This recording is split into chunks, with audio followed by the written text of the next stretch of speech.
General Strain Theory, or GST, is a sociology and criminology theory developed in the 1992 by Robert Agnew.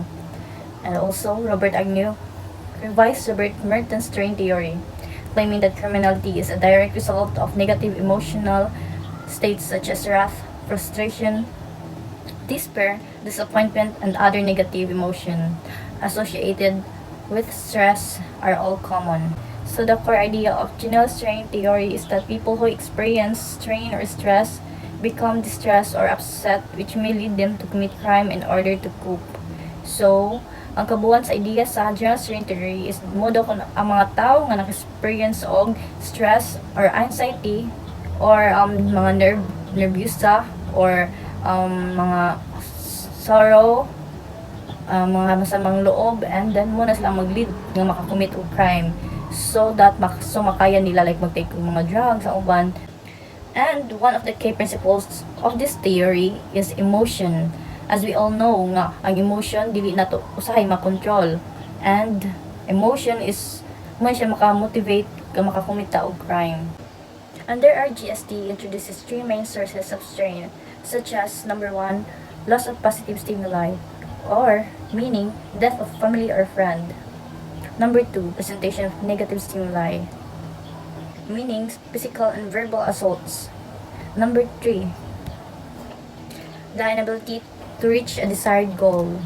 So, strain theories state that certain strains or stressors increase the likelihood of crime. These strains lead to negative emotions such as frustration and anger. These emotions create a pressure for creative action, and crime is one possible response. Crime may be used to reduce or escape from strain, seek revenge against the source of strain and related targets, or alleviate negative emotions. So Merton developed the concept of anomie to describe this imbalance between cultural goals and institutionalized means. He argued that such an imbalanced society produces anomie. There is a strain or tension between the goals and means which produce unsatisfied aspirations. He argued that when individuals are faced with a gap between their goals, or usually finances or money related, and their current status, strain occurs. So, Merton believes that crime is the result of a conflict between people's ambitions and the legal tools to achieve those aims. So there are the major types of strain. Agnew describes two general categories of strain that contribute to crime. One is others prevent you from achieving your goals, and two, others take things you value or present you with negative or noxious stimuli. Good evening, sir. My name is Jacinta Doro. I'm going to report the social learning theory.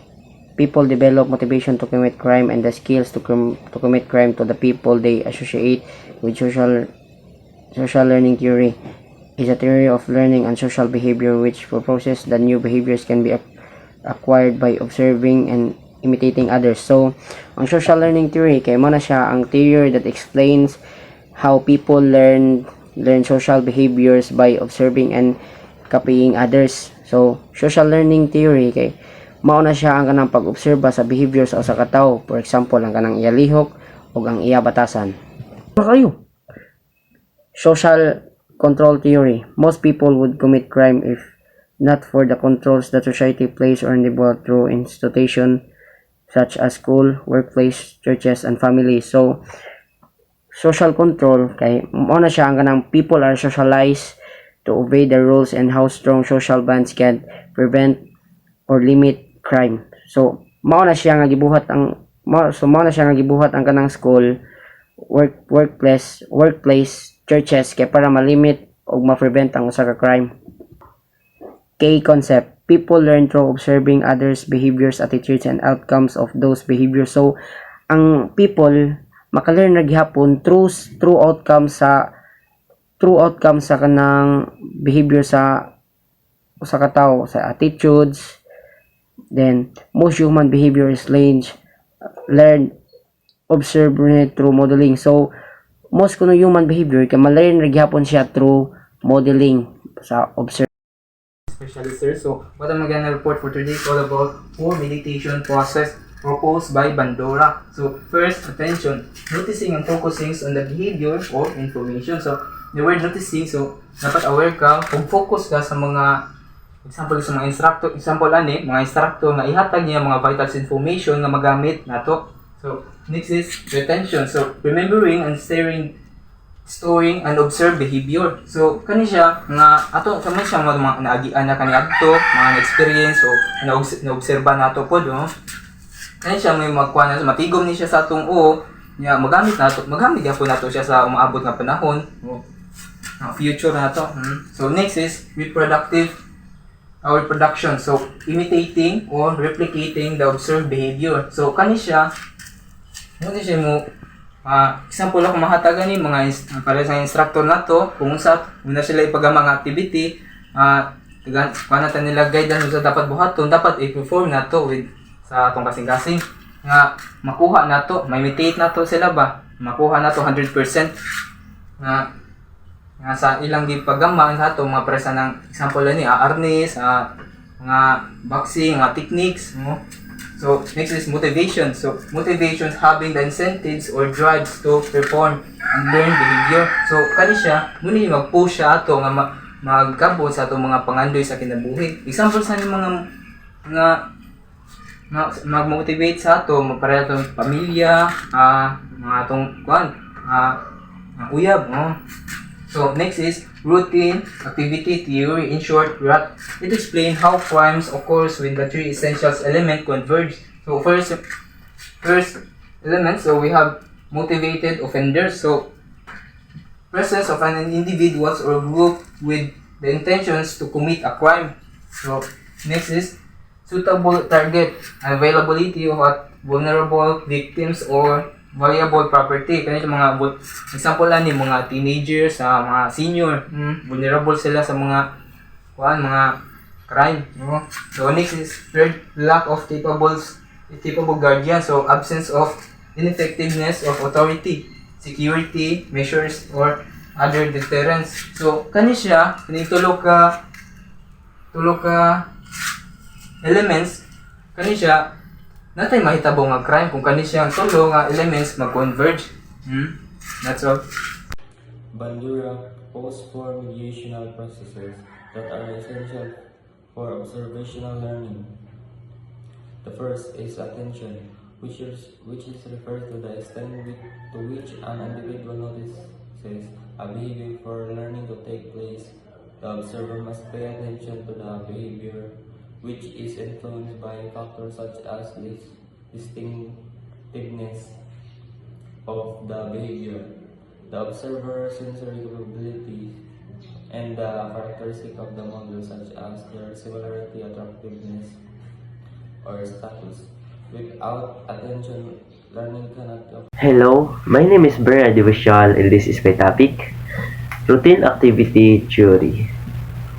There are many theories around that attempt to explain why crime occur, but this one is a well-known theory which provide a straightforward explanation of why crime occur. It can be used as a practical tool by crime reduction prevention practitioner to analyze crime problems. So, routine activity theory doesn't directly address belief in the same way that, say, social learning theory does.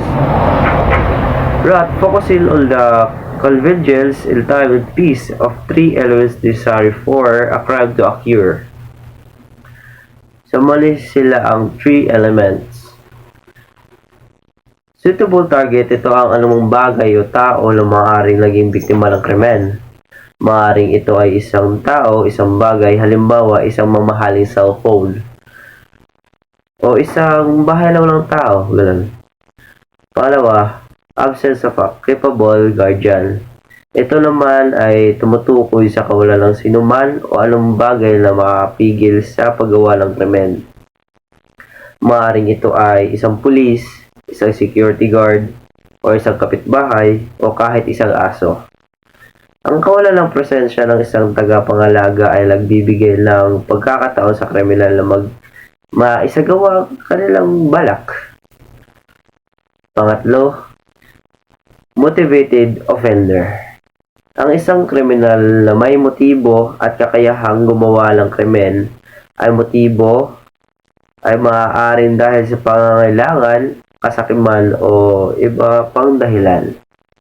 Sa madaling salita, ang rat ay nagsasabi na ang kriminal ay mas malamang na mangyari kapag mayroong isang kaakit-akit na target. Walang sinuman o anumang bagay na makapipigil dito at mayroong isang taong may motibo at kakayahang gumawa ng krimen.